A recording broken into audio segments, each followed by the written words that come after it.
So, ladies and gentlemen, Liz has come up with a new character. Why she's are you? doing. No, Brace wrote these. I didn't write these. Brace wrote these. He literally just shared the note on from his iCloud account. Yeah, because you wrote it on my phone, Okay. and so I sent it just as you asked. This is a new character called Liberal Tony Hinchcliffe. He needs like maybe he should be like, what's like a really like blue pilled name? I don't know. Like no.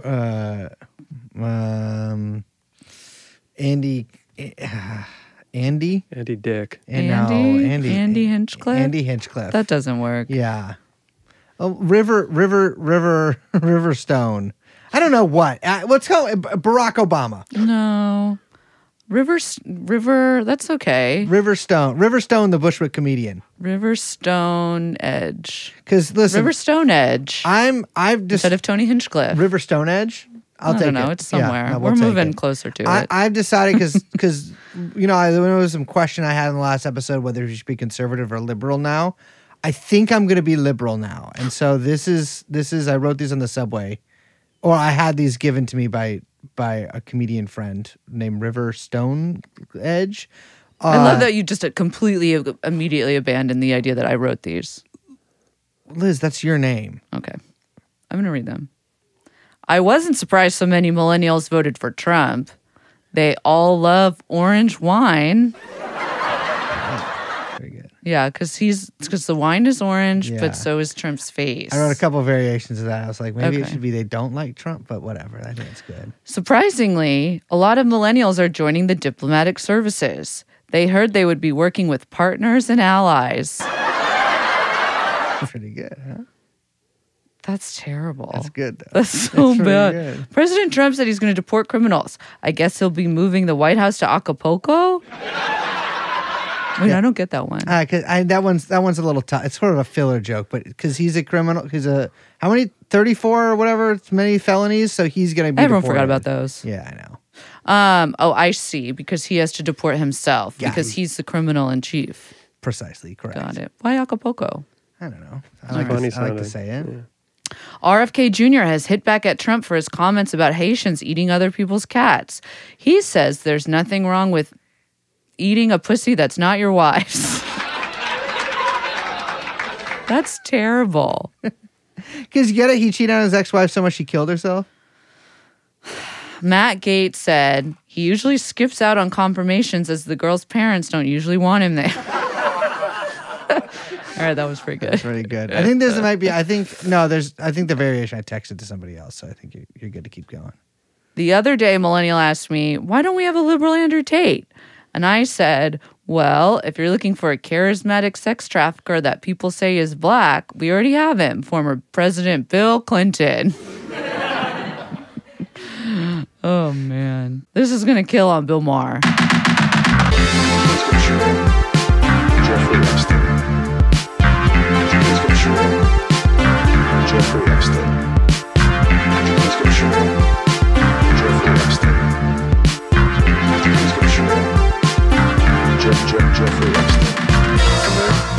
Come in. Jeffrey Epstein. You should start going by Lizborough. If we truly think make that this one. switch to being lib. Lisborough? I don't know what this whole thing is about. I'm just like, we got to pick one. We don't for the next have to 4 do years. anything. I'm liberal or conservative. Why don't you know. just do whatever you want? Because I want to do one of those. I just can't pick which. I just can't pick which. You can't pick which. I really don't think that you have to pick. We don't. And speaking of witches, hello, my name is Brace Belden, the son of the witches you couldn't burn. What happened to those witches, by the way? The ones that we didn't burn? Yeah. And a bunch of kids. I think that they didn't do so well with the whole hexing of the Trump. I'm just like, if you're one of the witches that we didn't burn, you probably weren't good enough to be such a witch that we would notice you. You know what I mean? Like, you Or probably were they like, too good of a witch that that they outsmarted us? I think we got the best ones. Because magic is really like taking a. I do think it's true because their kids were not successful at hexing Trump. Exactly. That's what I'm Right. saying. So, like, if you were one of the witches we didn't burn, your magic frankly sucked. We didn't even notice you were doing it. Hello, everyone. I'm Liz. We're, of course, joined by producer. Young Chomsky. And this is TrueAnon. Hello. We have some business to do Yes. before we don't do the business. What is it? A couple of things. Matt Gaetz is in the news. Uh-huh. And I want to just call out that we did an episode a long time ago, many moons ago, on him that I believe is still germane because Yes. we were literally just talking about this off record with our guest today. But Matt Gaetz, as people know, is being thrown up as a nominee for Attorney General. Most likely will not see a confirmation hearing and will be appointed in recess. No, like, well, he'll probably have a quinceanera hearing. Yeah. But a lot of that is to avoid scrutiny from apparently a pretty potentially damning House report and ethics committee looking into some of his activities. But we were just talking. So one, I want to say there's a link in the show notes. It takes you to our little website where you can find the episode. Check it out because I think it's still funny and it still holds. Episode 149, Ben Gatesy from April That was Gates is pretty good. name. 2021. That was a good title. That was a good one. But also, we say this all the time, but we're actually doing it. We are actually recording a Tip Line episode. And I want to say this. Brace just mentioned that he believes that this administration and its apparatchiks potentially have the most potential dick pics out there. But I feel like that's a metaphor. They have more metaphorical dick pics out there. I think that they have real dick pics out there. I'm saying, even if it's not a dick pic we're talking about, dirt, gossip, anything else in between, you gotta hit the tip line because we are actually gonna do it. I have not even looked at since the last time that we promoted the tip line. Yeah, because we on the didn't do show. a tip line episode after that. I know. That's just because That of was a circumstances. scheduling- That was a scheduling issue. error, scheduling issue. That's our bad. But this time it's really going to happen. And I do think a lot of people have left a lot of good stuff, but I haven't looked What since. are you doing with the wire? down I'm there? playing with it. You're playing. Stop playing with it. Why? Because you can hear it. It's just, and also I'm like, Who can hear it? I can hear it. You're doing something funny down there. I don't like it. It's just... So I have to. you can definitely hear it less than I can hear when you fucking slam your hand on the Whoa. I'm table. sorry. Well, okay. So interesting. You sound like the Harris campaign that men can express themselves in the way that they feel comfortable. And for me, that's exhortations and slamming my open palm down on the table. Tip line. I got to tell you about the tip line thing real quick, Liz. So this episode is coming out the day before I we know. do that episode. So if you listen to this the day it comes out, which you should because you love our show so much, fucking hit the tip line. Okay, hit the tip line. I know, but I'm just saying there's not going to be a lot of time to hit the tip line. The number is 646-801-1129. That's 646-801-1129. Call it if you have any dirt, but don't listen. Just don't waste our time.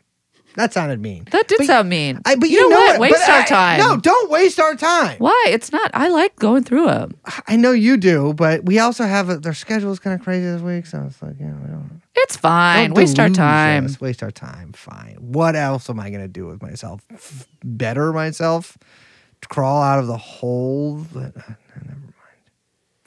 Anyways, we have a good episode today. We do. Seth Harp, our old friend, is back on the show to talk about.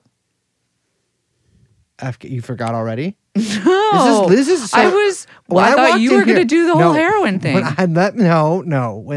I walked in here, Liz was a cigarette in her hand, ashes of mostly ash, 3 inches of ash on it, chin tucked into her collarbone, completely knotted out. I walk in here, she goes, "Oh, hey, what's up, man?" I have to, do you understand the amount of, I had to use 8 of those naloxone squeezers on her fucking nose to get her to where she is right now. It is crazy. Liz has become addicted to heroin. It's just really, really deteriorating the show. I'm just kidding. We are talking about Afghan dope yeah, and a bunch of other stuff, really. so much so. We've had Seth on for so many different things. And every time he's great. Yeah. So let's get to it.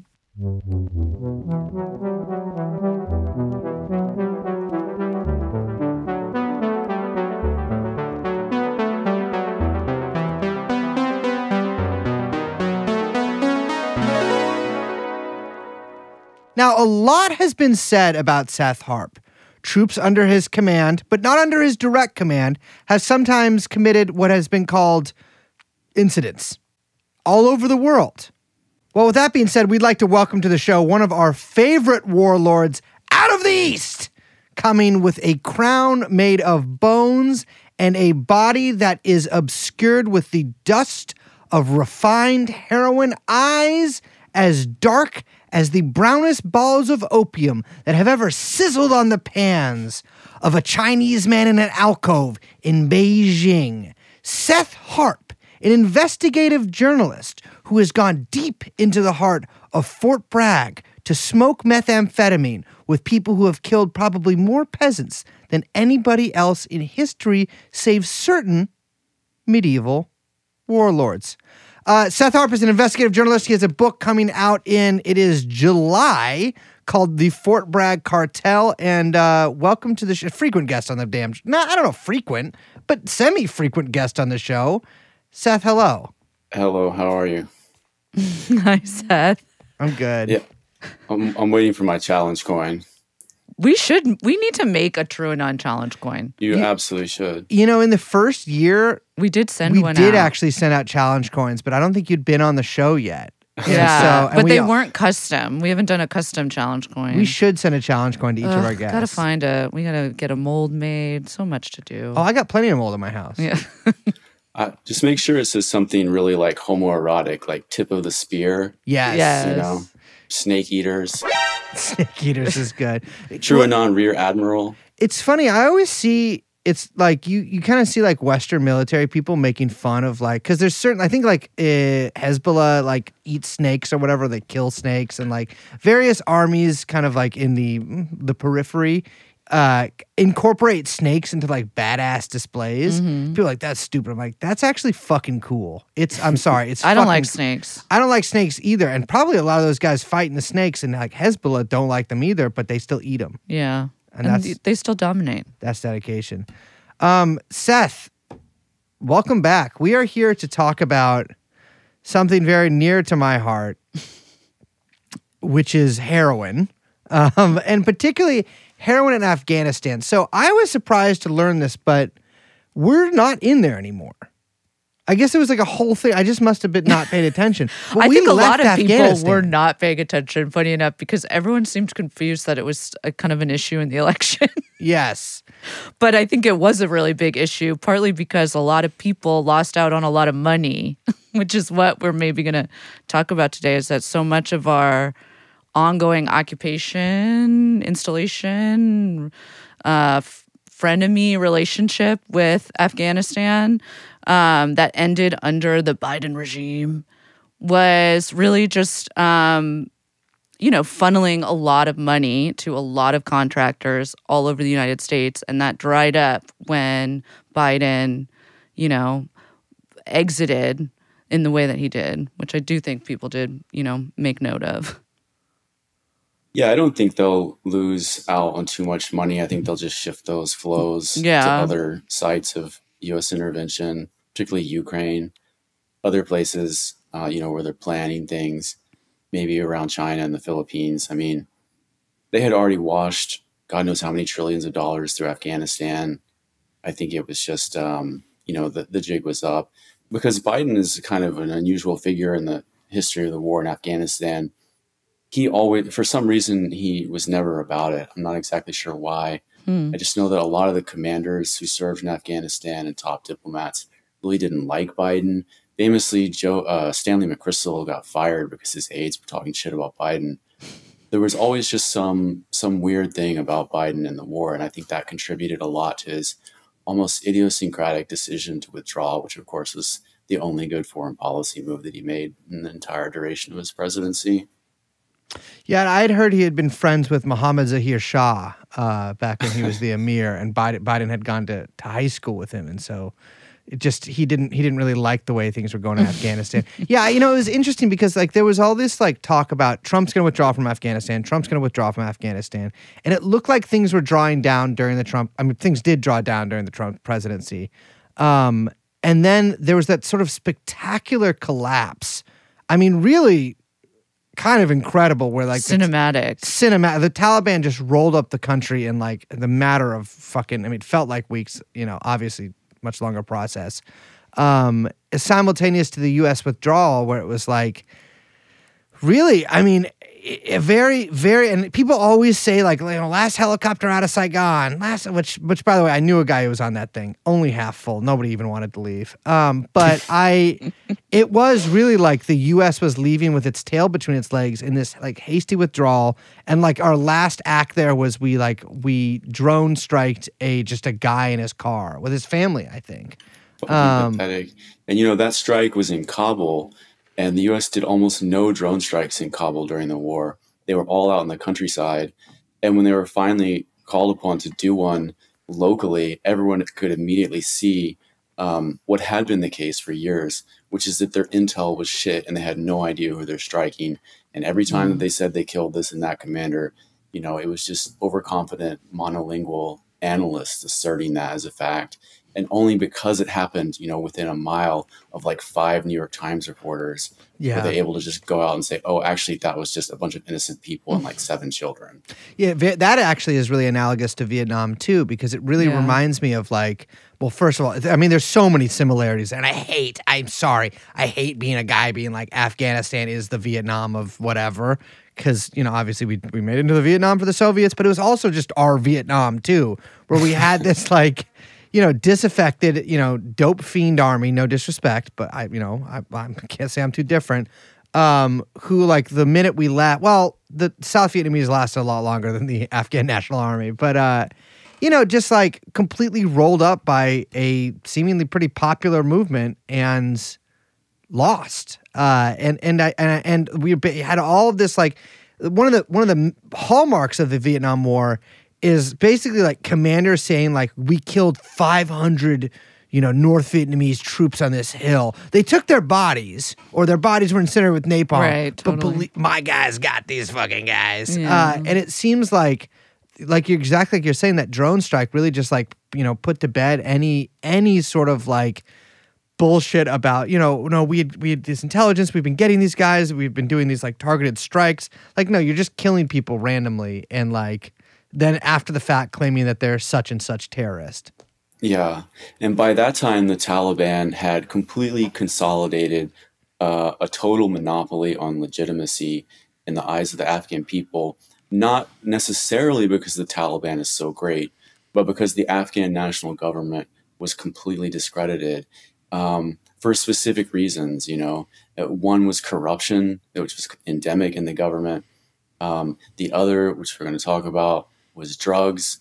And then finally, there was a lot of kidnapping and child sexual abuse that took place at the hands of people that were part of the Afghan national government. So between those 3 things, plus, you know, overly aggressive operations, errant drone strikes, like they had zero popular support. And that's why they just fell apart in the face of the Taliban's advance. Well, let's take a little walk back in history, should we? And talk a little bit about how and why and when we got into Afghanistan and all this kind of started. This is all well-trodden ground. We've talked about this a lot before. We don't have to get into too much details. But as we're talking about kind of what went down, what's going on in Afghanistan now, we kind of got to go and talk a little bit about what we had been kind of running out of there and why before. Definitely. I mean, Afghanistan was actually one of the only U.S. war zones I've never worked in as a reporter. I've never been there. So I didn't really know too much about the war, I'm sorry to say, until I started writing this book, which isn't about Afghanistan. It's about unsolved murders at Fort Bragg involving special operations soldiers who were trafficking drugs and killing each other. And in sort of reconstructing their military careers for the purposes of telling this narrative, you know, all of them are doing, you know, multiple repeated, more than 4, 5, 6 deployments to Afghanistan during certain time periods, especially, you know, in the 2010s. And so in order to understand more what they had been through, I had to research Afghanistan myself and educate myself on the war. And, you know, I can still kind of vaguely recall what my sense had been before that. And I just can't believe, looking back on it, it's kind of humbling to think how complacent my understanding of the war was, particularly with respect to the question of drugs, because I can't even remember now, but I guess I had vaguely just always thought that, yeah, you know, poppy grows well in Afghanistan. It's always been kind of a drug producing country. And the Taliban were involved in it. Probably the Afghan national government was involved in it too. It's just a big mess. And the more I look back into it and try and researched it and read about it, it dawned on me that that narrative is completely muddled and just wrong. And in fact, heroin production in Afghanistan is something that is very strongly associated with U.S. intervention going back to the 1980s. And it was almost like climbing a mountain, you know, where you are climbing some kind of rocky hill where you see like one peak emerge, and then you climb a little bit more, and then an even larger peak emerges. Like, I really struggled to comprehend the magnitude of what I was learning and how it's possible that for 20 years, like, we never really heard about any of this in the media, to the point where someone like me, who's not only just someone who reads the news, but also work as a living as a journalist, like, that I could be unaware of the reality and the gravity of heroin production in Afghanistan and the truth behind it. Like, it's just still something that boggles my mind. But we can start wherever you guys want. I think it's probably best to start in the 1980s. Yeah, I was going to say that makes sense. Or we could go back to Iskender the Great, that wonderful Macedonian, and his dalliances with the pleasure spires of Kublai Khan. But I think the 80s makes the most sense because, well, actually, you know what? I'm sorry. We got to start a little before the 1980s. I think we actually should start slightly talking about really something that was perfected during the 1960s and 1970s, which was U.S. I don't want to say complicity. I would say actually, you know, U.S. involvement in the heroin trade, in several different heroin trades. But the French Connection and also just like all of these different warlords and I guess you would call them like indigenous fighter groups that were running around Southeast Asia fighting against the communists that were almost entirely supplied in terms of money by both the CIA and sometimes the Pentagon, but also heroin. And famously Air America, you know, shipping out dope and, you know, all those stories of coffins being sent back to the U.S., you know, filled with bags of heroin. And, you know, some crazy statistic of like a ton of U.S. soldiers coming back from Vietnam addicted, physically dependent upon heroin. I think really, I mean, we actually don't have to spend that much more time on that, but it's because I kind of got no, it's important. The founder of Delta Force served in Operation Hotfoot, which was to illegally and secretly train Laotian forces, Hmong irregulars, and also the Laotian Royal Army, who were all, you know, at that time the biggest drug traffickers in the world, funded their anti-communist operations by trafficking drugs off of the plain of jars and other places in Laos to Thailand, and Vietnam. The whole South Vietnamese regime was in on it. He later, the commander, later, I'm confused in his name. I want to say Jerry Boykin, but that was a later commander. It'll come to Charlie Beckwith. It'll come to me. He came back to the U.S., went back to the Vietnam War after that, and, you know, created several prototype units for Delta Force, and then came back and founded the unit in the 80s. You know, they served in Nicaragua with the Contras. I realized you can just like string points from one side of U.S. intervention to another, making these connections between individuals. And it's ultimately hard to know like what to make of it all, whether there's like concerted effort to actually promote drug trafficking, which is what it would seem like on the surface. But eventually I come around to the point of view that it's just that when the U.S. is looking for people to carry out its objectives in war zones and places where it's invaded and places where it wants to overthrow governments, it turns out that the people that are capable and willing of doing that kind of work for money, also there's a lot of overlap between those people and drug traffickers. Because these people are not patriots, you know, because to them, from their perspective, the U.S. is a foreign invader coming into their country. And so who is going to do that type of dirty work? Who's going to do that type of like amoral, you know, gunslinging? and not surprisingly, it's drug traffickers. But Myanmar now that Afghanistan is under Taliban control and they eradicated basically all of the drug production in that country, Myanmar is once again the number one heroin producer in the world. That's right, baby.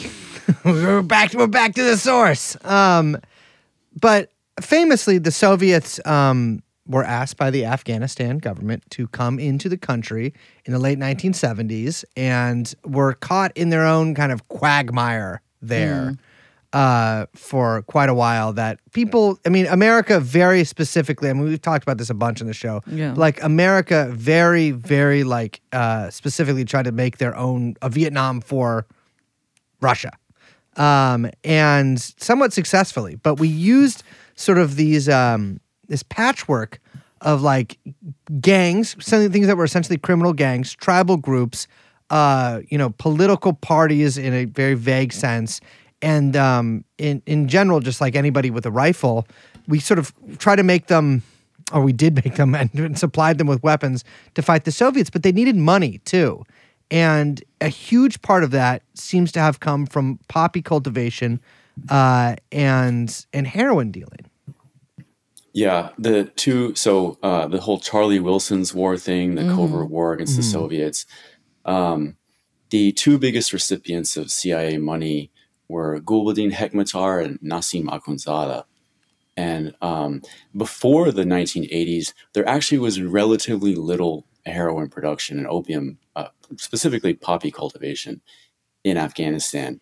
It was only after, not so much during the covert war itself, but in the 1990s, after the Russians had already been pushed out, the people who had been supported by the CIA became the most powerful warlords in Afghanistan and turned the whole country into a narco state by forcing peasants to abandon food crops and start planting poppy instead, and then trafficking it internationally, sometimes first processing it as heroin on the border of Pakistan and Iran and Tajikistan. That whole industry really stood up in the 1990s under the misrule of these warlords, who, by the way, don't want to get sidetracked on this too much, but also are very notable for the practice of bachabazi, or child sex trafficking, having cross-dressed little boys they buy and sell as sex slaves. Another thing that we're told is sort of endemic or just part of the culture in Afghanistan, but in fact is highly associated with people that have served as U.S. proxies over the years.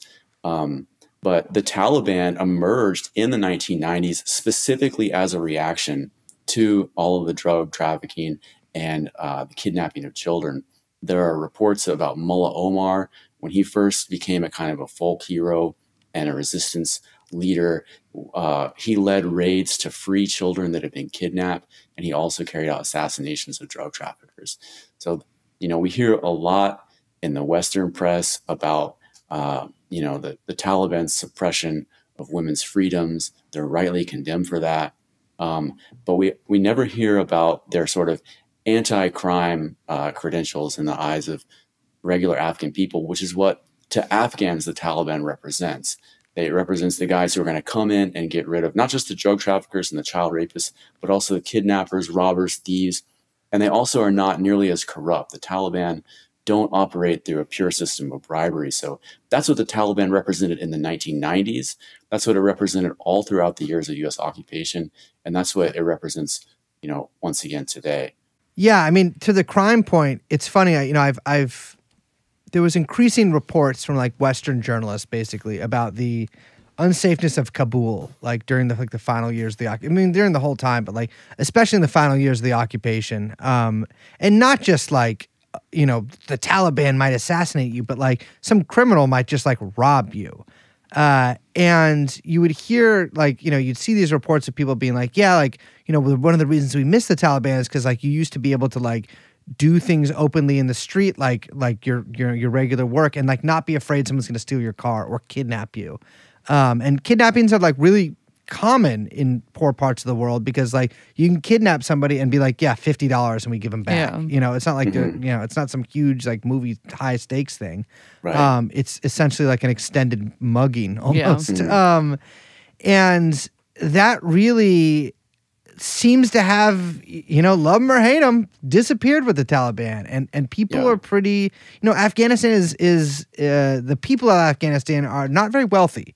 Like there isn't like this. I mean, there's the sort of like Kabul middle and upper classes, but like most of the country's fucking pretty poor. I mean, especially right now, like subsistence farmers, and the Taliban enforcing some kind of law, I think makes a huge difference to people, especially, and I want to counterpose that with the American-backed regime that was in Afghanistan. Yeah. Because if there's one hallmark of that regime, it is lawlessness. And I think that is inextricable from one of their first acts, or rumored, and Seth very kindly let us read part of his book. I guess the reports vary, but one of the first acts of the U.S.-backed, Karzai government was to overturn the poppy ban that the Taliban had implemented.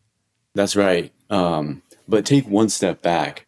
Gladly. Because there was so much heroin production in Afghanistan in the 90s that the availability of heroin greatly increased in Europe and all over the world. Mm-hmm. And the Taliban implemented a ban and carried out an eradication campaign starting in the year 2000 that ended in 2001, in May 2001, in fact.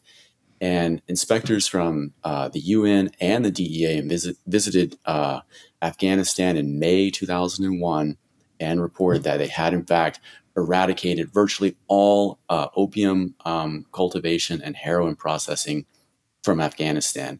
That's 5 months before 9/11 happened. Just 5 months later, obviously 9/11, and then a month or two after that, the U.S. invaded with the Northern Alliance. Now, who did the U.S. team up when the CIA went back to Afghanistan after a 10-year hiatus with JSOC and with Delta Force? Who did they team up with? Well, in many cases, it was all the same warlords as before, all the same bad actors who had taken refuge in the northern part of the country, because there's an ethnic aspect to this. A lot of the drug trafficking class is either Tajik or Uzbek, and a lot of the people that the U.S. works with in Afghanistan are Tajik or Uzbek, whereas the Taliban is Pashtun.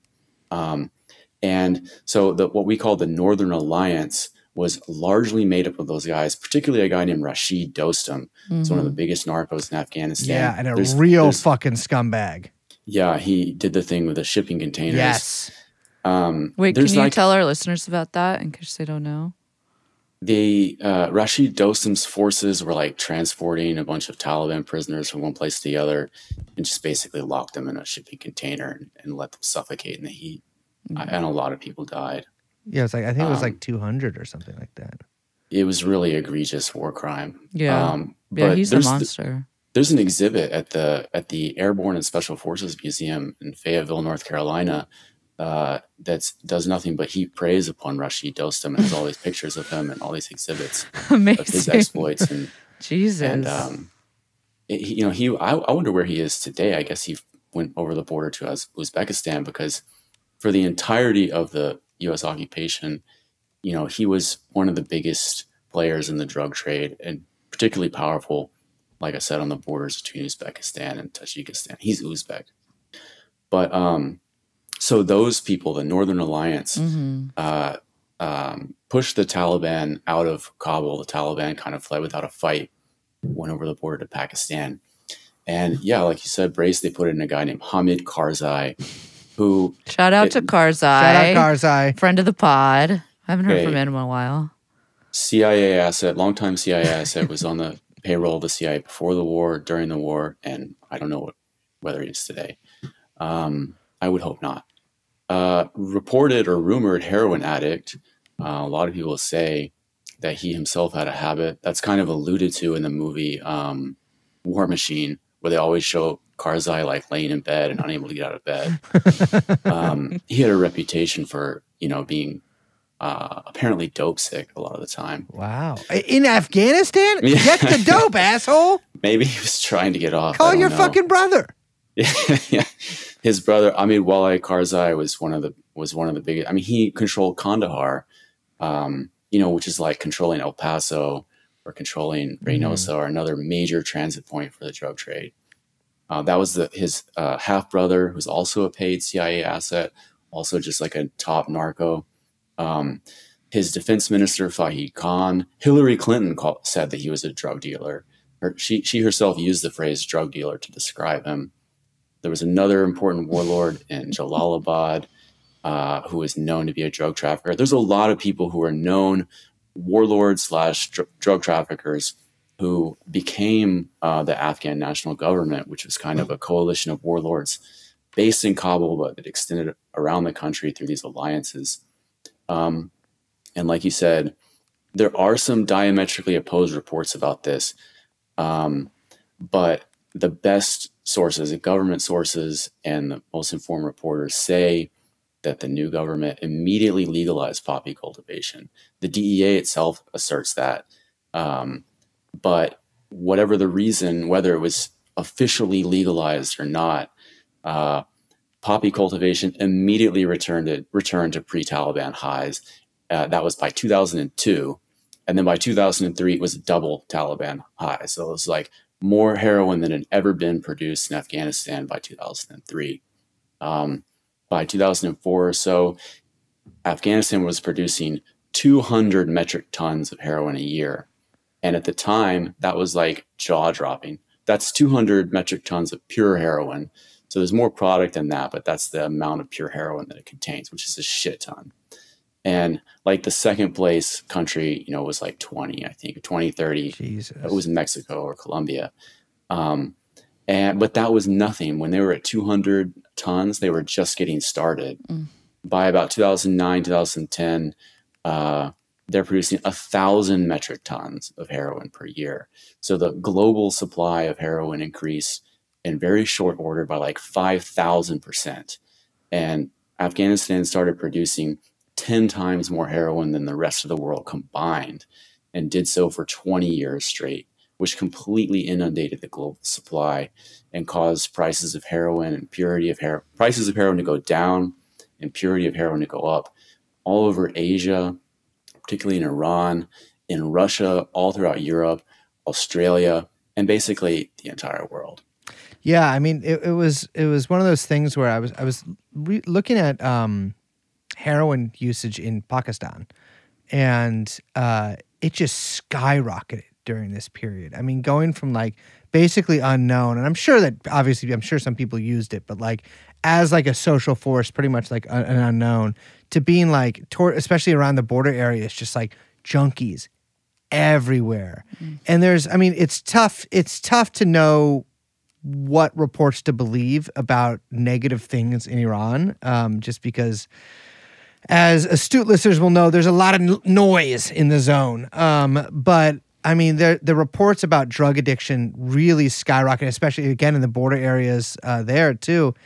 Is just, it's heartbreaking. It became like so common. And I think one of the things that like really strikes me about this is like, listen, Afghanistan, not a very industrialized country. There's not a lot of big firms operating in Afghanistan historically.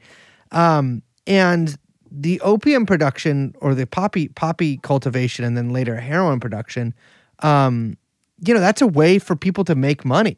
And like, there's some pretty tough things to think about there, because like, we have like, we basically came to this country, bombed a bunch of shit, and then like we're occupying it and like doing, I don't know what. Spending like $1 billion on a fucking gas station on like a road with no pavement or whatever. And like, bombing hospitals and shit like that. But like, there was this like reconstruction that was supposed to go on that seems to have been almost entirely graft. I think it's pretty well accepted at this point.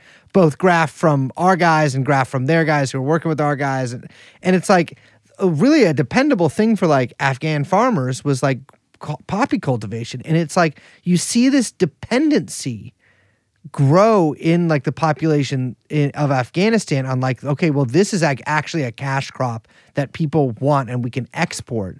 And so at the same time as like heroin is listen, I got to tell you, great comeback story for heroin. Huge throughout history, but it's gone up and down. Came really back in the 2000s. Let me tell you, it was like being at Woodstock. But I, it's tough because like, it became essentially like this narco state, even more so. And it wasn't just like a narco state like it was in the 90s. It was like a narco state that was like overseen with like U.S. military protection. I mean, there's the famous photos of like people, soldiers kind of guarding poppy fields essentially. And I know that there was like one of the sort of famous follies of the early war in Afghanistan was the British Cash for Poppies program, where they would like pay farmers to eradicate their poppy fields. And they would like pay them what they would have made for the sale of the opium, but like people just wouldn't burn their fields, understandably, because they're like, I'm a fucking poor farmer, I might as well make twice as much money. And it seems like I really can't get a handle on like what the official U.S. government response is, because it seems like there's so many different responses from so many different angles on drug cultivation in Afghanistan. So the best resource on this is the Saigar report from 2018 on counter narcotics, because they considered exactly that question. Basically, what did the U.S. do? What did they get wrong? Did they get anything right? Yeah. And that report is incredibly damning. And, it's a U.S. government document. So a lot of its most jaw-dropping assertions are kind of couched in this weaselly language, or it's just not headline, or it's not really bold fonted. You kind of have to read between the lines to some extent. Nevertheless, it's all there. And they basically say that, number one, counter narcotics was never a priority. You mentioned the British. Well, they pawned it off onto the British because neither the U.S. military flat out refused to do counter narcotics operations because they thought it was detrimental to their mission. And the CIA also completely refused, and instead, in the words of the Saigar report, prioritized their relationship with significant traffickers. And the report actually names some of the top traffickers that work directly with the CIA. By about, I want to say about 2012 or so, there was a shift in U.S. policy, which was to completely abandon even the pretense of counter narcotics. Under President Obama's second term, there basically weren't even superficial programs to do anything about it, because to date they have been completely unsuccessful and were met with nothing but resistance, not only from DOD and CIA, but also USAID. There was almost no American agency over there other than the DEA, which had a very small number of officers and who were kept on a very short leash, actually wanted to do anything about drugs. And in the second Obama administration, it just became implicit U.S. policy to allow poppy production to flourish there. And that's when you saw the number of tonnage hit 1,000 tons a year. Yeah, you have a great line in the book. You say the military industrial money laundering machine for transatlantic security elites, talking about the Afghani government under U.S. occupation, a corrupt conduit through which trillions of U.S. taxpayer dollars flowed, but secondarily and most importantly, it was a massive drug cartel that produced nearly all of the world's illicit opiates. And I think that like the question that everyone still wants to know the answer to is like, how are these linked, and why is the U.S. and how is the U.S. profiting off of reconstructing Afghanistan to be literally, like, the reconstruction was that it was now a narco state. Like, that's how we reconstructed it to be. There's never been a country in world history that was as much of a narco state as Afghanistan. Yeah. With the economy totally dependent on narcotics production to the near exclusion of everything else except for subsistence farming. With corruption, the Saigar report is especially damning about Afghan national government complicity, starting at the very top, going through every regional governor, every level of government at the municipal level, district level, province level, and national level, the executive branch, the parliament, the courts, the customs system, every part of the Afghan national government, according to Saigar, was either directly producing poppy and synthesizing heroin, or was taking bribes from people that did. So, to call it a cartel is not a metaphor. Mm-hmm. This is the biggest drug cartel that's ever existed, and it was totally created by the U.S. and protected at every step of the way by the U.S. And if the U.S. at any moment had withdrawn its support, it would have instantly collapsed.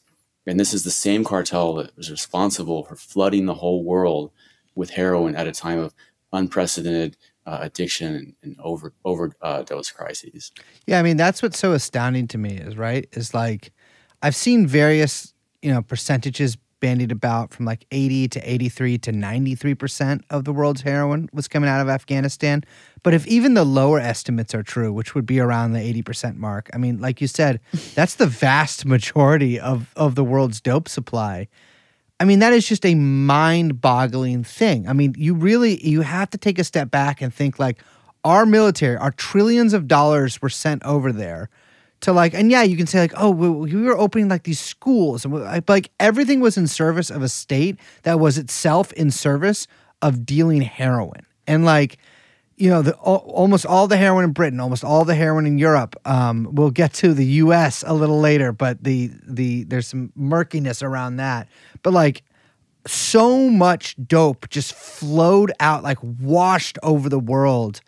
And meanwhile, there's this thing at home where we're taught like, well, we're actually over there to like teach girls how to read, and to like prevent the Taliban from doing something. I'm not sure what they were supposed to be doing, but they're from doing something bad that they were going to do. And so we have all our guys over there. We're going to spend trillions of dollars over there. And at the same time, like, yeah, like there's this like huge, I mean, this is 2007, 2008 is like also when heroin itself like really had a strong comeback everywhere with the change of Oxycontin formulations and like massive, like cheap dope kind of hitting the streets in America. It boggles the fucking mind that like our entire foreign policy in like in this part of Central Asia was basically based around like assisting cartels of child rapists sell heroin to the world's people. Because you inevitably have to be like, well, so why did the U.S. invade a country to set up a narco state for 20 years? Why did it need to do that? I leave that to readers to interpret. You can come up to maximally nefarious conclusions. But I don't know how to prove that, or I don't have any way of saying that. But what can be proved is what happened in Afghanistan, and the tidal wave you mentioned, Brace, like washing over the whole world. That's not a coincidence, or that's not like two things that just influenced each other. That is cause and effect, because when you increase the world supply of heroin by 5,000%. And now it's available almost everywhere, dirt cheap, for lower price. So addiction in the United States was softened, of course, famously in the 1990s by loose prescribing practices around painkillers, a whole different topic. So you already had this epidemic of addiction developing in the U.S.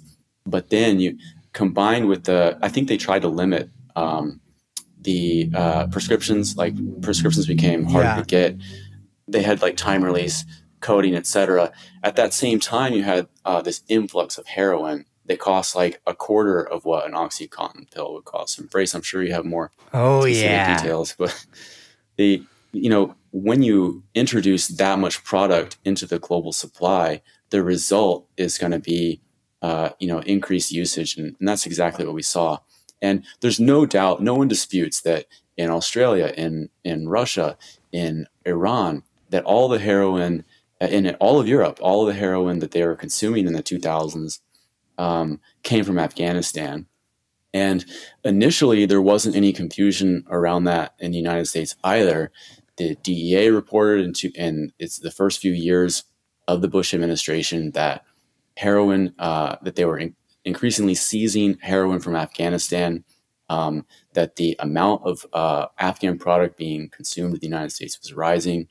And then around 2008, a sudden like shift in the tone of DEA documents takes place, and they begin asserting that none of the heroin consumed in the United States, which at that time had a full-blown heroin crisis, they started saying, well, none of this stuff is coming from Afghanistan. And there's not that much reporting contemporaneously about, trying to link or just about heroin production in Afghanistan, period. There's not much. to the extent it exists, most of the articles state somewhere in there, they'll say, you know, all this heroin is being produced in Afghanistan under U.S. occupation. They might even hint or say that some Afghan national government figures are involved in it. But they'll always include this caveat that says, well, none of this heroin in the U.S. is coming from Afghanistan. Less than 1% is the official figure. Yeah, which is, I mean, that to me just seems ridiculous. I mean, it's funny. I have like, I mean, West Coast, it's different. Like West Coast, we have a different kind of heroin than they got other places. I don't know how far the tar belt extends into the U.S., but like there's basically two kinds of dope in the U.S., which is like tar heroin, which I could always tell came from Mexico because it looks like mole. And then you have fucking powdered heroin, which is like we used to call China White, but then I was looking that up and they're like, China White is fentanyl. I'm like, no, that's not what that is. China White is powdered heroin, but you know, whatever. And that is like that. I always was like, well, the heroin they're getting other places is coming from somewhere else, because why would they just like the same cartel make two different kinds of heroin? One of which is like bulkier, like the tar is like sort of like these kind of like thick rocks. And the heroin on the East Coast and like elsewhere in the country is powdered, which seems like a lot more easier to get around. You know, it's a lot smaller, more discreet. And so I was always so confused by that. And like, you know, I read these statistics that were like, yeah, no, there's no Afghan dope coming in. I was like, okay, well, maybe that's true. And then, you know, you sent me that LA Times article, and then you also, I don't know if you posted somewhere or you sent me, I don't know, but like showed that like there were things, the statistics saying that like 90% of the heroin in Canada was from Afghanistan. And you just got to think like, wait, well, why would 90%, how could 90% of the heroin, like, you know, a few hours from New York City be from one place, and then 90% here is from another place? Like, you know, I accept. Mexico. Exactly, Mexico. But like, do we even know that the poppies are grown in Mexico? Like, obviously they do grow poppies down there. There are poppy fields in Mexico, but like, is it just like brought into the country from there? And then, you know, I was asking someone I know who, you know, more on the chemistry side of things about, hey, how does the DEA know this stuff? And it's like, well, they're kind of just guess, you know, a lot of the times. So there's clear answers to all these questions that you raise. But the picture is muddled initially by other things that were going on at the time. Specifically, an increase in heroin production in Mexico was actually taking place. Yeah. They were making more black tar heroin in states like Guerrero and in Sinaloa. And there's a great book called Dreamland, by which I read in an attempt to understand this. The author's name is Sam Quinoa. I'm pronouncing it wrong. The book is called Dreamland by Sam Q. And it's about the development of these really entrepreneurial Mexican distribution networks in the United States in the 1990s and early 2000s. So they did make inroads into distributing heroin in the United States, but it was all the sort of black tar type of heroin. And Brace, if you could remind me, when were the years when you were actually using, if you don't mind? So I first did heroin in 2008, but I was like a junkie. I mean, I was a junkie before that, but I switched to fully switched to heroin in about 2010, I would say, and continued until 2014. And you say you always smoked black tar? No, I smoked it at first because I snorted it at first, which is really gross because you're snorting liquid, hot liquid that burnt. It's just disgusting. It's fucking insane. Disgusting. And then I smoked it for like maybe a few months. It was a pretty brief thing because I like many people, I said I would never shoot it. And then, you know, you just end up shooting it because you can use less. And it's how it goes for everybody, basically. But there was only black tar heroin. Actually, I have to correct myself. The first heroin I ever did was not tar because somebody I knew was somebody was coming back from the East Coast with it. I knew, and so I did powdered, but that was East Coast powder heroin, like literally from New York City, and but on the street. And I bought, you know, I had regular dealers. I had maybe like 4 or 5 guys that like I went to for like extended periods of time. But I also bought on the street sometimes when those guys weren't available. And there was never any question that you could get anything except for tar. And I'm sure that in some cases it's available to some people, but I spent a lot of time in an open air drug market of the Tenderloin, and I bought heroin from a diverse set of people. That was mostly heroin. Sometimes it was cat shit, and well, not me, but a guy I know did that. And I'm serious, and I guarantee you, he was thinking about shooting it to see if there was something in there. And the only time I was able to buy what was sold to me as China White heroin was from my dope dealer who had MS, who I sometimes had to go to the hospital to buy dope from him. He said, "I'm getting some China White in. Do you want it?" And it was really overpriced, but he said it's more powerful, so it actually is a better deal. And I shot it in the bathroom of the Sears in downtown Oakland and passed out for 4 hours. And it felt weird, and I didn't have euphoria of the euphoric sort of high you got from it. And later I put together that it was probably fentanyl, because that was when it was like fentanyl was starting to be made and like first introduced into like the drug supply in the way that it was.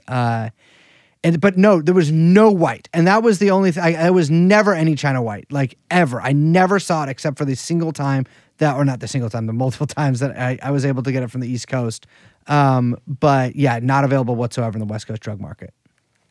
Well, I think that your experience was a reflection of geography, because most of the China White is imported by air to New York, Chicago, Detroit, and is distributed like in New England and the Midwest and in Appalachia, whereas a lot of the Mexican stuff is trafficked more up towards the West and in California. I'm a little bit surprised that you never saw any China White at all, because the DEA's numbers show an increased amount of white heroin coming into the U.S. steadily all the way from 2001 up until like 2017 or so.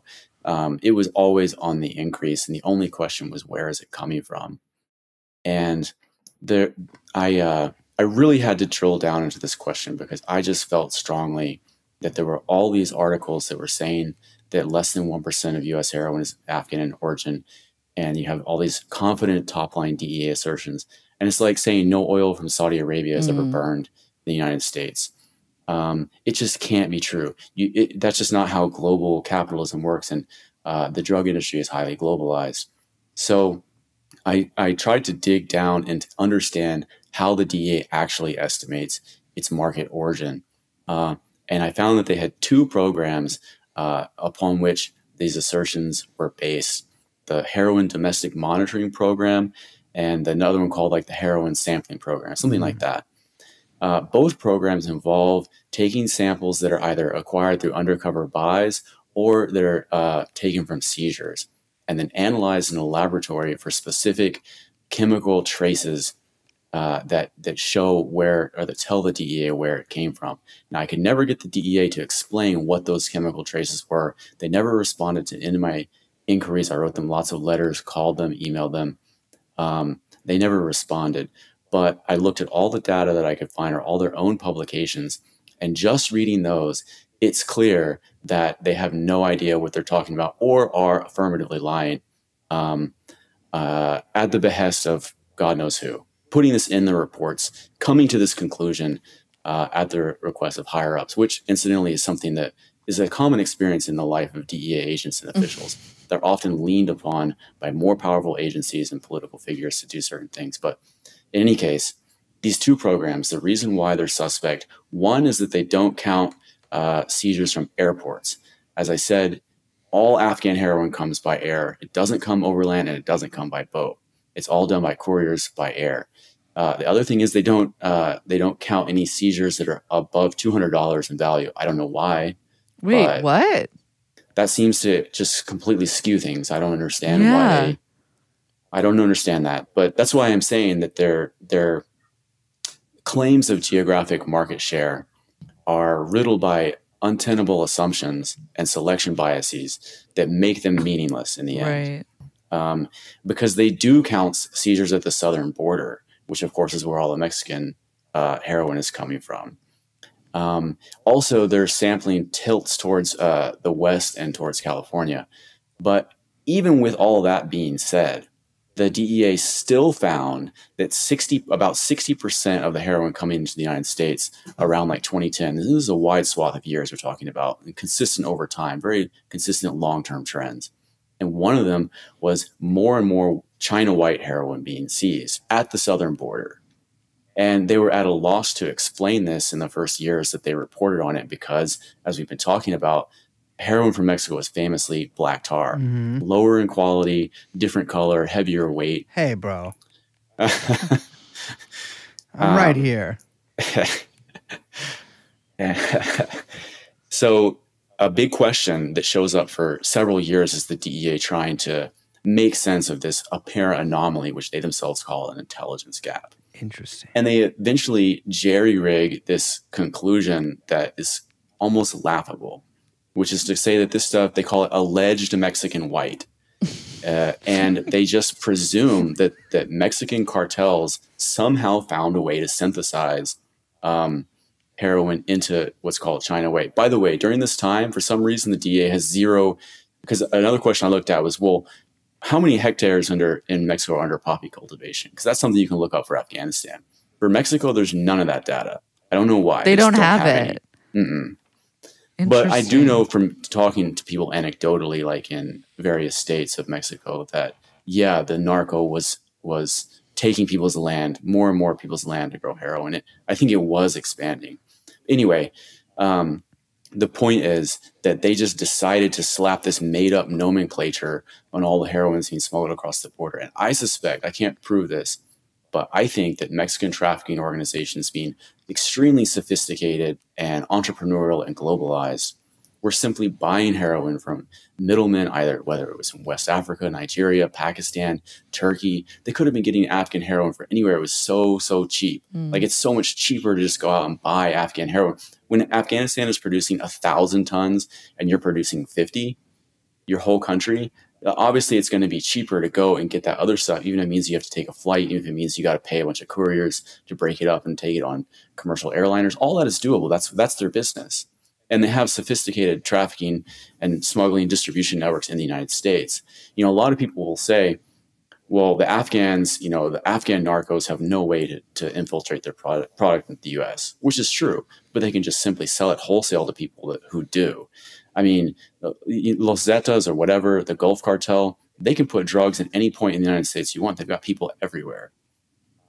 So that's what I suspect. I can't prove it. What I can say for a fact is that there was lots and lots of white heroin and the DEA doesn't know where it came from. So they just made up a label and just cruised on ahead. Wow. Say, yep, it's all coming from Mexico.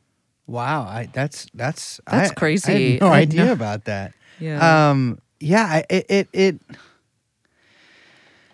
I think one of the things that, like, you really got to look at too, to understand this is like these distribution networks that were coming out of Afghanistan, right? Like, there's the heroin was being pushed basically all over like a huge part of the world. And so, like, what you're talking about, where like they don't actually have to go to Afghanistan to get this. They can go to like Djibouti or like the Balkans, and like that's where like a lot of the heroin is trafficked through, or fucking Iran or Pakistan. Like, these are not impossible places to get to and purchase it there and then bring it for refinement in Mexico, step on it like a motherfucker, and then sell it to, people all over the US. And I think even beyond that too, like, okay, fine, DEA, there's no heroin from the biggest heroin state in the world that ever makes it into the US. You are protecting, even like, which is bullshit, but like, you're still protecting the poppy fields that are like poisoning basically every country in the world. I mean, 80% to 93% is such a staggeringly high number that and I know we've talked about this during this episode, I just like can't get it through my head. Like, this shit fucking ruined my life. Like, years and years and years of my life. It has killed so many fucking people that I know, that I'm sure many people listening has killed some of your friends too. And it's like, our fucking trillions of dollars of tax money, which, especially when that was being spent, the countries, at one point of it was in a recession. Our shit is fucked. Try riding the G train sometimes, like our country fucking sucks for the most part. And we're just like sending like trillions of dollars to like heroin dealers. It just, it again, like it just boggles my fucking mind. And like, yeah. And to get Osama bin Laden when he's, being protected by the military, our friends in the Pakistani military, like, just south of the border, it's so insane to me. Yeah, I really, my head was spinning as I was researching this, and it was coming more and more into view the gravity of what had happened, especially the consequences it had all over the entire developed world and the undeveloped world as well. We've already talked about Iran. The country with the highest rate of drug use in the world is Afghanistan. Mm-hmm. Something like a quarter to a third of Afghans actually use opiates. And, it is a poison. It's like I said to you before, it's almost like a type of chemical warfare. And so I completely share, your sense of outrage. Well, I think one thing I don't know if we were talking about this before we started recording. I think we were, so we should mention it again. If you Google opium Afghanistan, even if you Google like U.S. complicity in opium trade Afghanistan, every single fucking hit you get is just going to be the Taliban are the biggest drug dealers in the world. And, I'm just, from a completely, if I had to guess, and you were like, well, Brace, do you think that like the Taliban sells drugs? I'm like, well, would I sell drugs if I was the Taliban? I would, because you need some money sometimes, and also like, yeah, you need some money. Well, you also probably looked at this machine that was set up, and you're like, hey, let's kick out the guys running that machine so we could run this machine. Exactly, but even if you're not doing it as much as you maybe would be doing it, there's so many portrayals of like the Taliban. The Taliban is behind this. The Taliban is behind this. And if you look into the details, it seems like, well, no, it seems like the Afghan national government, which is the government in charge of the country, was behind it. And, there's these reports of the Taliban taxing poppy growth, which I guess makes sense because that's basically the only thing they were growing in some parts of the country. It's the only tax revenue that's coming out. And I also, there's no indication, I don't know. I mean, it could be, but like, you just read a sentence like that, like, okay, well, are they taxing people and the people's money came from poppy growth? Are they taxing specific like poppy yields? I don't know. And again, like, I'm not saying I don't know because nobody knows. I'm saying I don't know because I don't know. But it's strange, and like and there's all these reports from like right during, like prior to and then immediately after the U.S. Hasty withdrawal from Afghanistan, actually long time withdrawal from Afghanistan, about like the Taliban are about to be this like narcos. The Taliban are going to be the narcos. The Taliban are going to be the narcos. This is a terror poppies funding, whatever. All those Taliban terror attacks in, Milwaukee or whatever. And it just, it seems so convenient that this is like now almost like sort of an accepted thing. And I know that you've been pointing out that like a lot of like reporters report this as if it's a fact. Yeah. Well, that's the benefit of accusing your enemy of doing exactly what you're doing. Because then people that try to make sense of that will feel confused.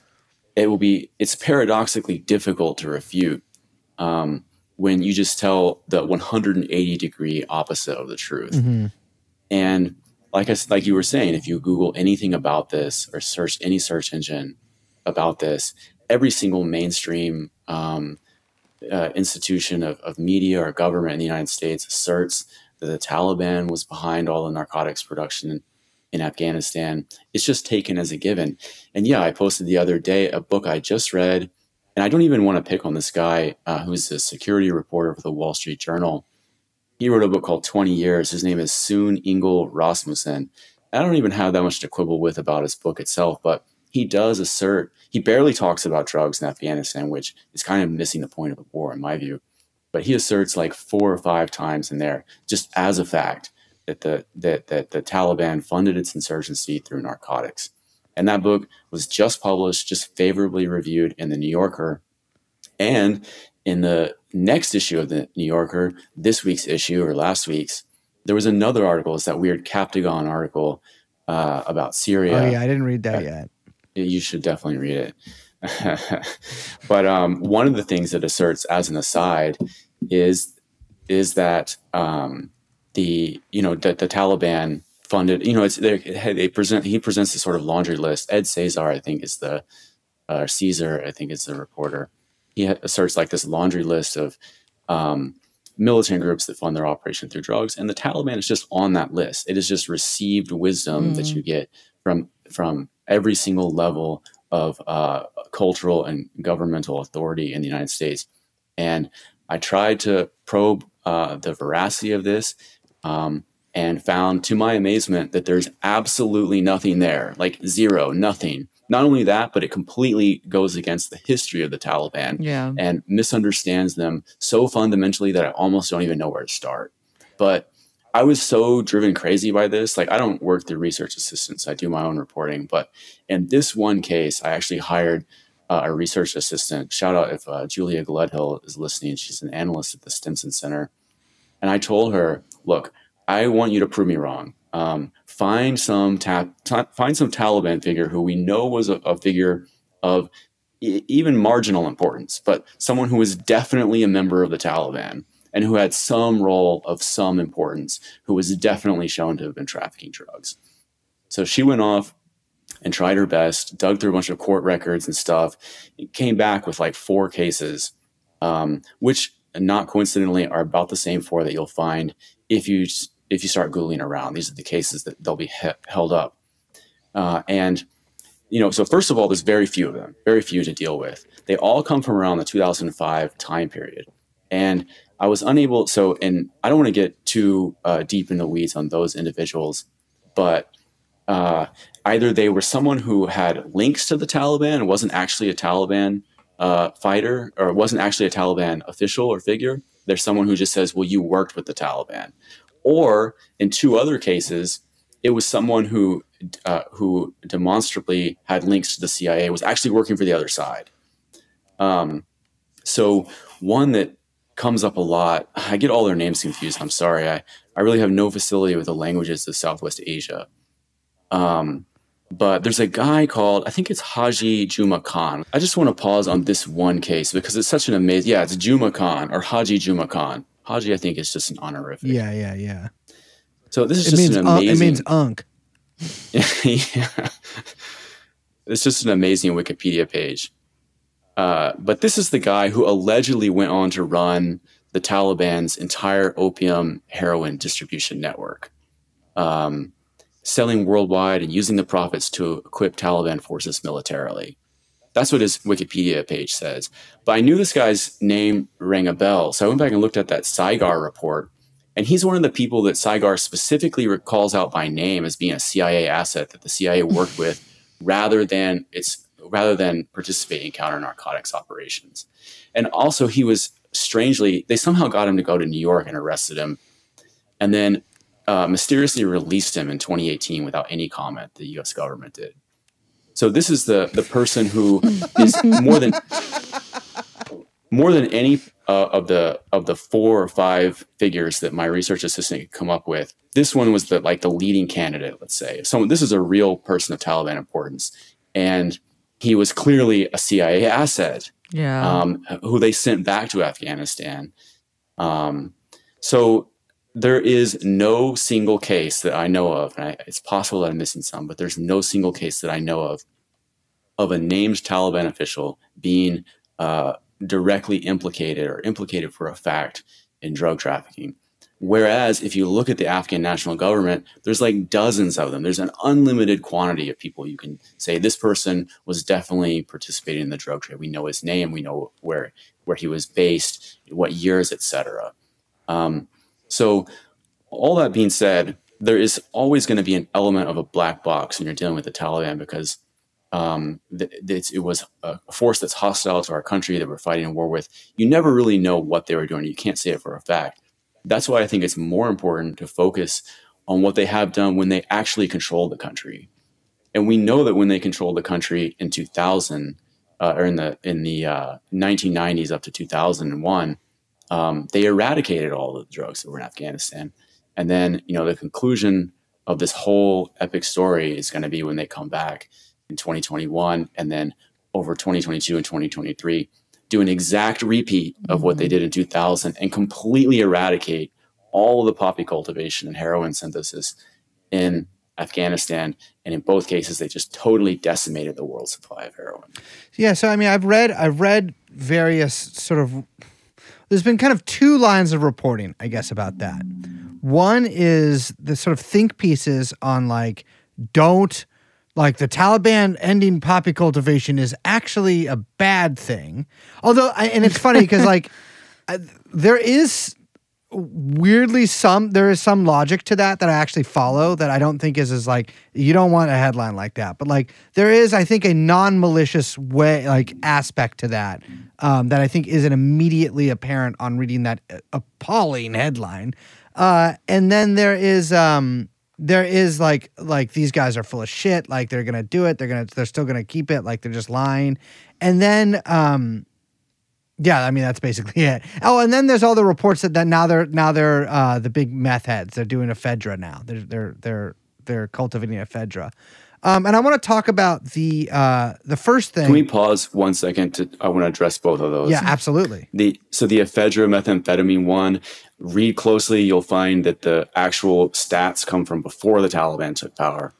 And then, sorry, I forgot the other one you said. No, well, I think the first one we should talk about actually, now second, because the ephedra thing, I'm like, buddy, we don't need ephedra for meth anymore. We're way past that point. But the one I want to talk about is the warnings against the cultivation the eradication of cultivation.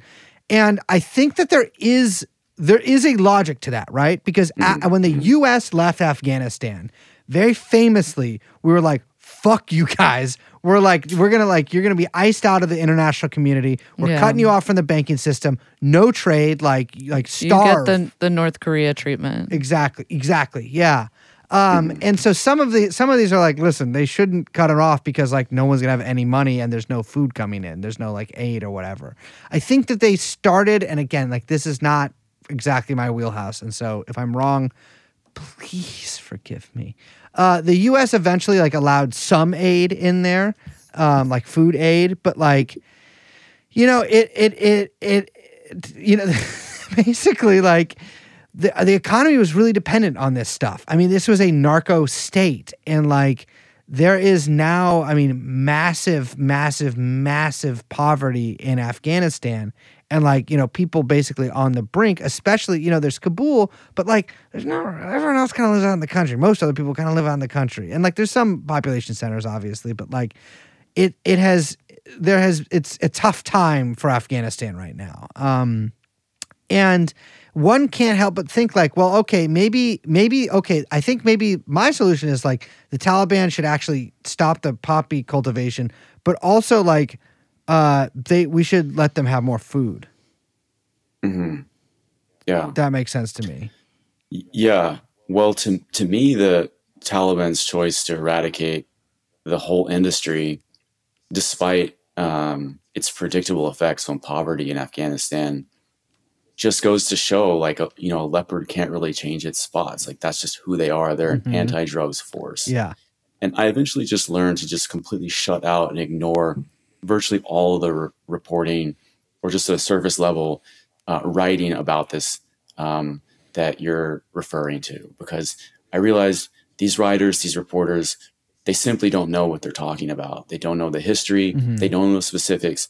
They're just repeating some other article that they read and then throwing in their bigoted opinion. And there's nothing more to it than that. The predictions that with the Taliban in power, they were going to turn into just this unimpeded narco state. Like, oh, once we get the U.S. out of there, there'll be no one trying to eradicate narcotics, and the Taliban will run wild. Yeah. Right. The exact opposite happened. The Taliban, they completely eliminated about 95% of Afghanistan's poppy product. Poppy harvest. The only place where it still persists, just like in the 1990s, or excuse me, just like in the first time that the Taliban eradicated drugs in the late 90s and early 2000s. It survives in this pocket that's outside of Taliban control in the north by Tajikistan, which is like the sort of base camp for U.S. covert operations in Afghanistan, always has been.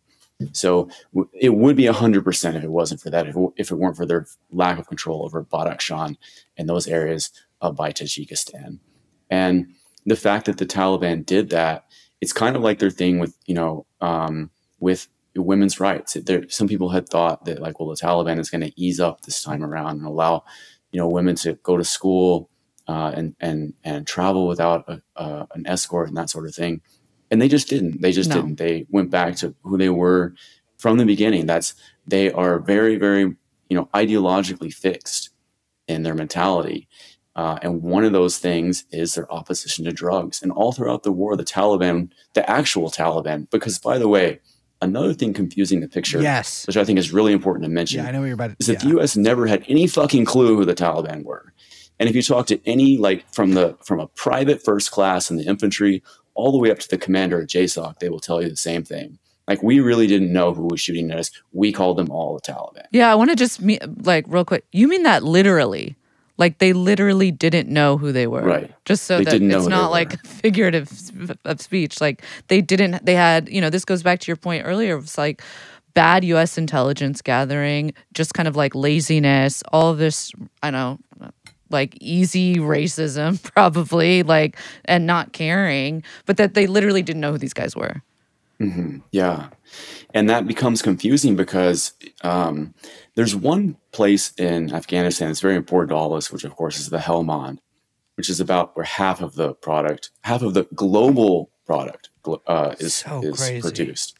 So half of the opiates in the world are produced in this one valley in Afghanistan, which Hamid Karzai's brother controlled by his control of Kandahar. And they also had the people from the clan of Akhundzada there. Nasim Akhundzada's relatives were controlling the Helmand on behalf of the Karzai government.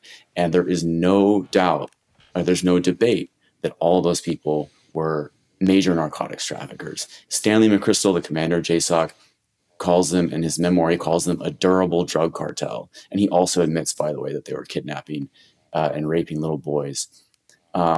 But so that's who controlled it on behalf of the U.S. They were some of the biggest and most powerful traffickers in the Afghan national government. But from time to time during the war, control over the Helmand actually slipped out of these people's hands. And if you read the New York Times or whatever, it says that it was the Taliban that they were fighting there.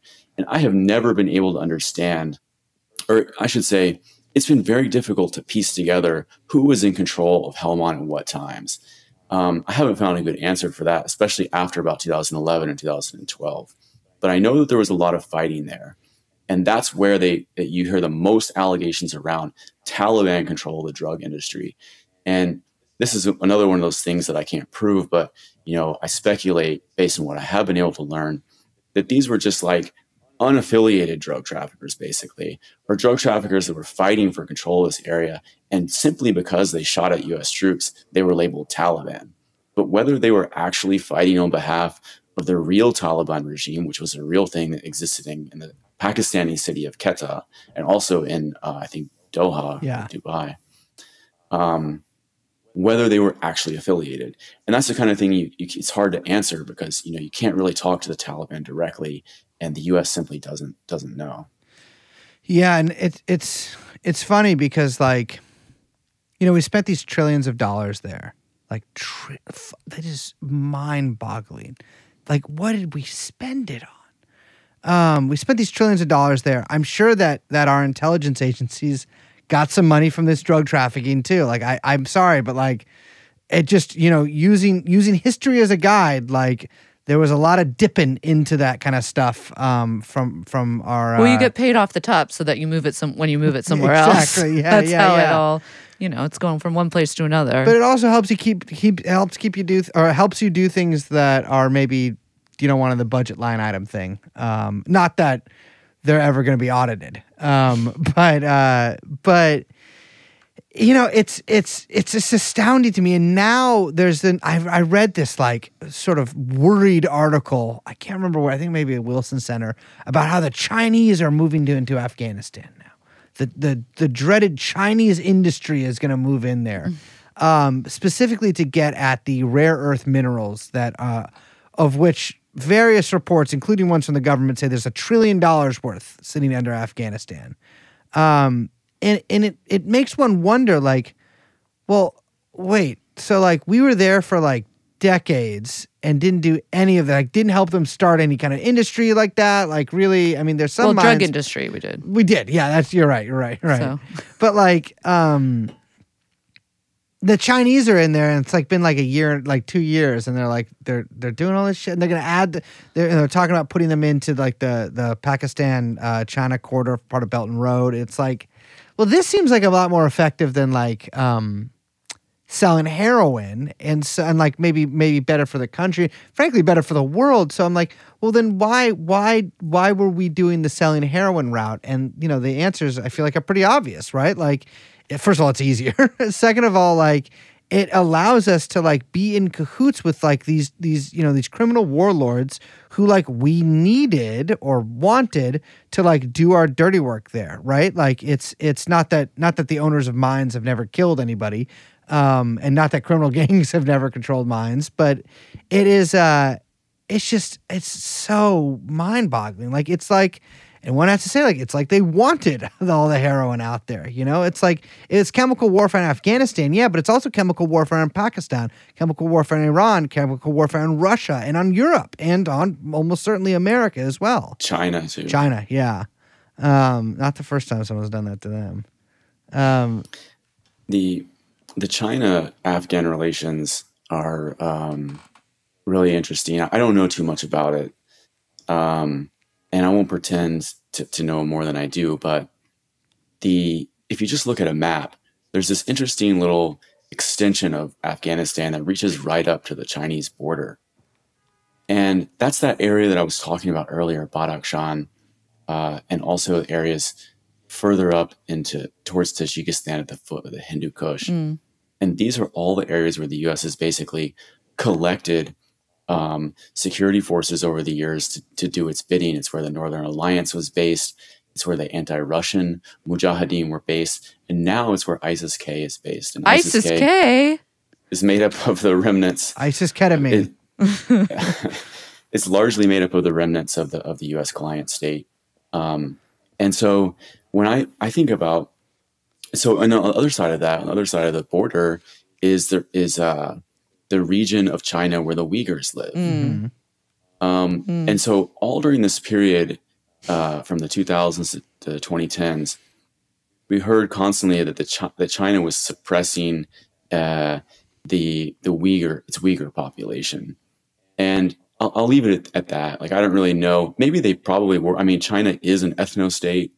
I don't think that China, has a sort of government culture of respecting minorities in the same way that we supposedly do under like the Civil Rights Act and so forth.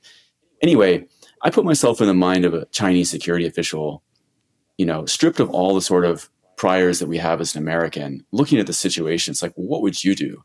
You're confronted with this region on the other side of the border where you have all these U.S. military and intelligence forces that are hostile to your country. They've used this region for years as a place to cook up plots to destabilize the people that they don't like.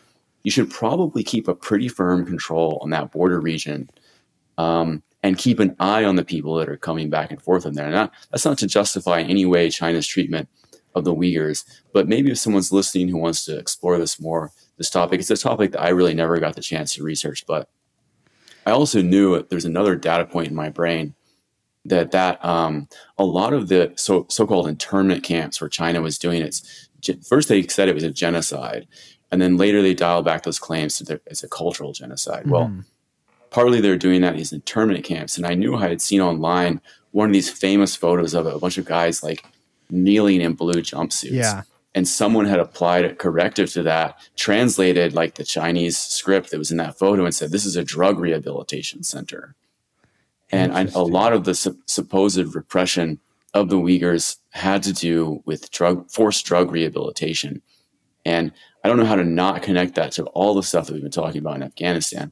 But like I said, I'll leave it at that because I really don't know too much more. You know, one thing I've always found interesting is that in the 1980s, you know, China participated in the U.S. war on the Soviets or the U.S.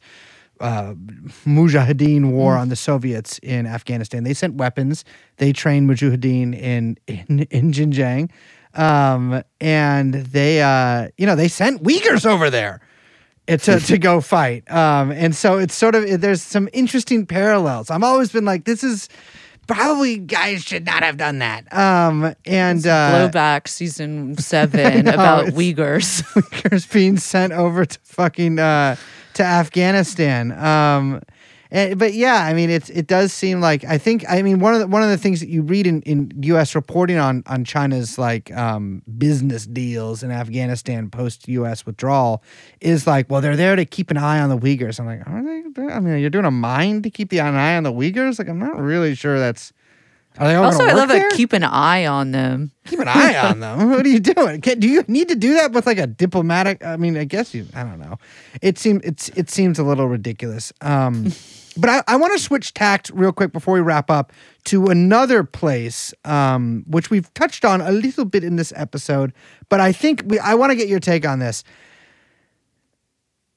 Trump land has been talking for quite a while about deploying special forces troops to fight the cartels down south in Mexico way. Should we do that? Do you think that's a good idea?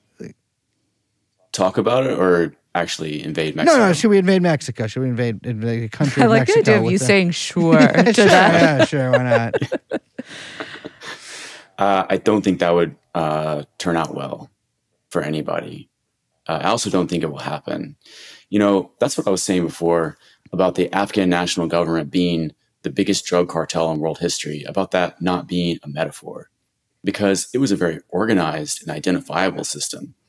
Contrast that with drug trafficking organizations in Mexico, which are extremely opaque. Yeah.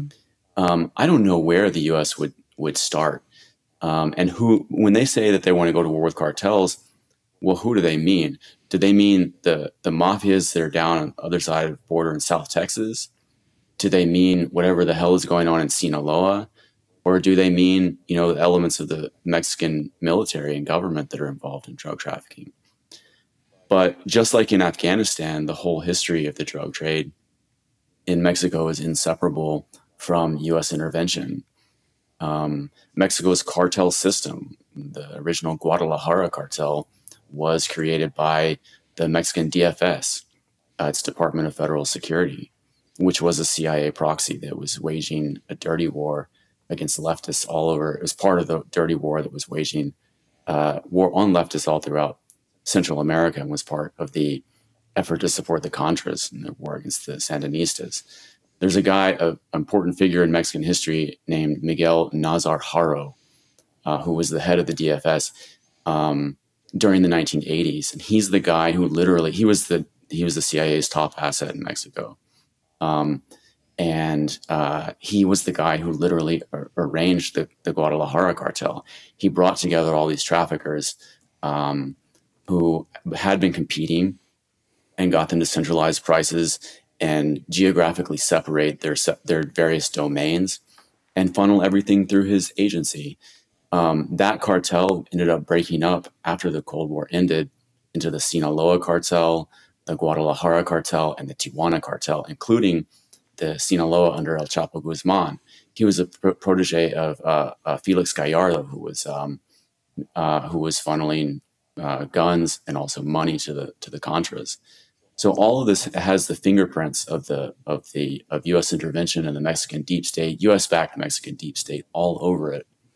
The other big cartel, Los Zetas, developed from a Green Beret, attempt to create like a U.S.-backed attempt to create a sort of Mexican Green Berets. Right. Guys that were trained at Fort Benning at the School of the Americas went back to Mexico and became the Los Zetas cartel. Incidentally, Miguel Nazar Haro was trained in counterinsurgency at Fort Bragg. But all of that is to say, like, when the U.S. says that they're going to go to war with the cartels in Mexico, well, I don't know how to respond to that because I don't know who they mean. They're going to have to be more specific, like narrow it down to a region or talk about, because to such a large extent, the cartels are either completely unorganized. It's just groups of traffickers that sometimes work together, sometimes don't, sometimes compete, sometimes kill each other, sometimes cooperate. And then there's more substantial involvement and more high level control over all of this, including things like more like taxation of drug flows that are taking place within the Mexican security services that are backed by the State Department, the CIA, and the military. So to go to war with the traffickers, and, you know, what's really scary when you look at the composition of the new Trump administration is you realize that a lot of the stuff that starts out as propaganda, that starts out as psyops, it gets sort of recycled or taken back up into the system somehow, to where the people start actually believing this shit. Yeah. And you start to wonder, like, did Trump's top guys actually think that there's a cartel in Mexico that they can go and fight a war with?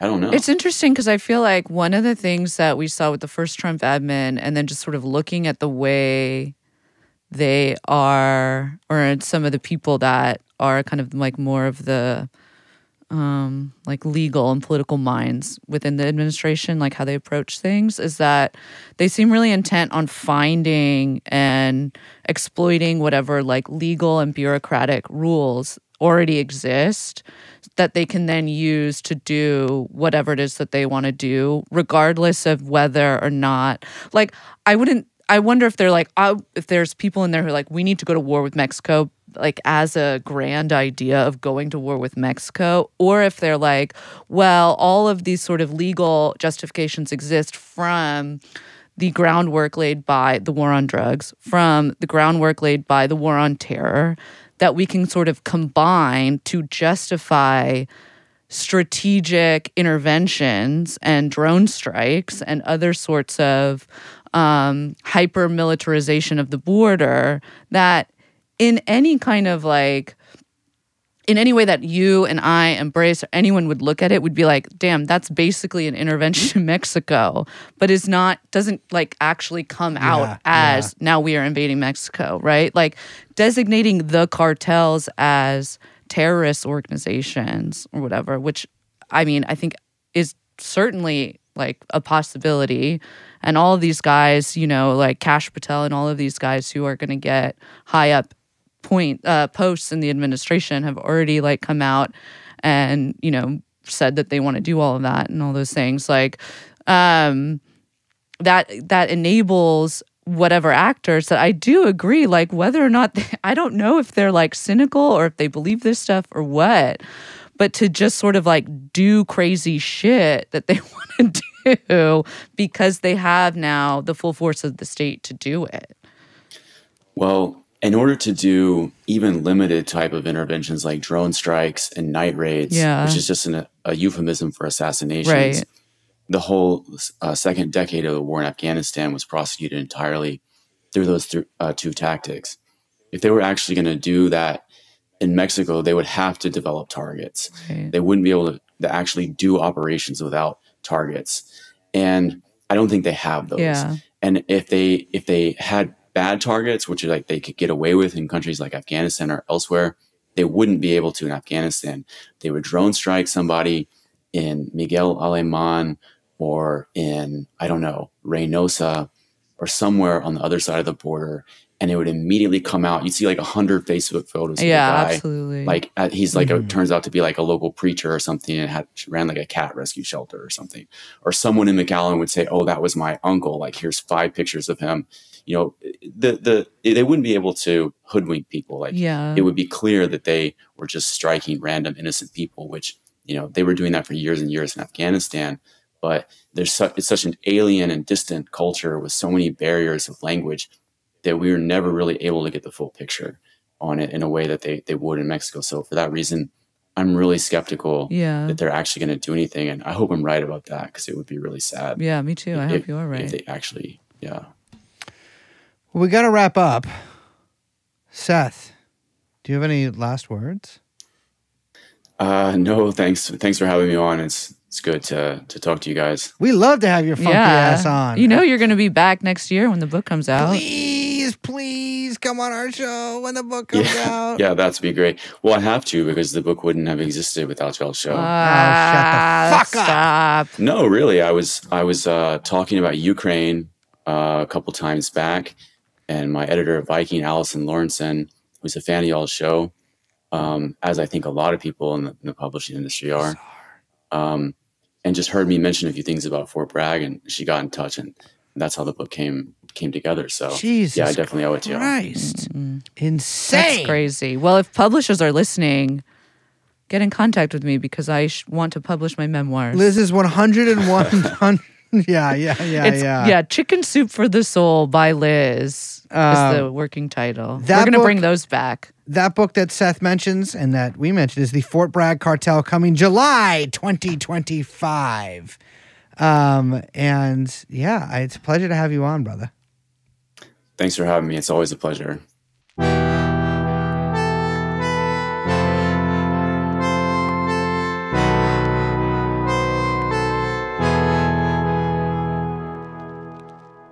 I want to say real quick before we end, I know that someone's going to be like, well, I got China White in fucking Fresno in 2009. I understand that. I'm talking about my lived experience. And that is, I don't know. Standpoint, baby. It's standpoint. You're liberal now. Theory. You love it. Turk and Taylor, when I was standing at that point, I was like, it's all tar from here. It's so gross. Tar. It gets Sounds in, great. it's It sticky sounds really and gets gross. on you. Yeah. But it smells like coffee. Espresso. Beans being roasted. But it's bad for you. I'm Liz. My name is Brace. And we are, of course, joined by producer Young Chomsky. And this has been TrueAnon. We'll see you next time. Bye-bye. Let's go TrueAnon. Jeffrey Epstein. Let's go TrueAnon. Jeffrey Epstein. Let's go TrueAnon. Jeffrey Epstein. Let's go TrueAnon. Jeffrey Epstein. Come here. Jeffrey Epstein.